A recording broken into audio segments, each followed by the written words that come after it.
ये card reflection और patience की एनर्जी दिखता है। अमाल कनेक्शन को लेकर अंदर ही अंदर काफी सोच रहा हो सकता है।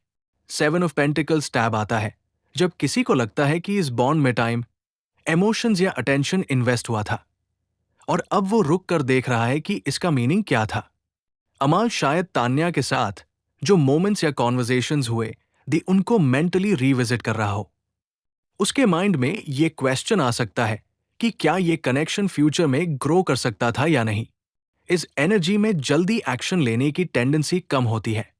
ज्यादा फोकस ऑब्जर्वेशन और इवैल्यूएशन पार होता है।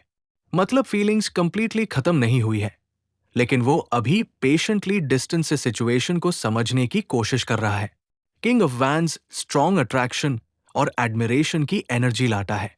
इस कार्ड से लगता है कि अमाल तान्या को एक कॉन्फिडेंट, इंटरेस्टिंग और मैग्नेटिक पर्सनैलिटी के रूप में देख सकता है।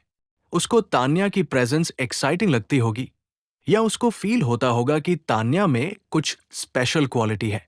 फायर एनर्जी होने की वजह से फीलिंग्स में पैशन और डिजायर भी हो सकता है।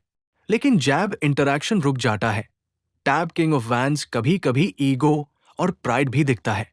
मतलब अट्रैक्शन होने के बावजूद वो पहले स्टेप लेने में हेजिटेंट हो सकता है या अपनी स्ट्रॉन्ग इमेज मेंटेन करना चाहता है।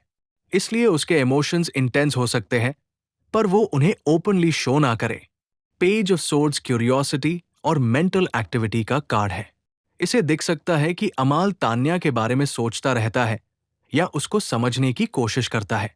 जैब कनेक्शन में साइलेंस होता है तब ये कार्ड अक्सर आता है, क्योंकि इंसान दूसरे के बारे में क्वेश्चंस और थॉट्स डेवलप करता है।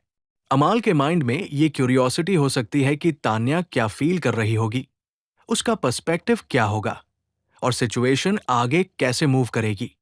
Page of swords direct action का कार्ड नहीं होता, ये ज्यादा ऑब्जर्विंग और एनालाइजिंग एनर्जी दिखता है।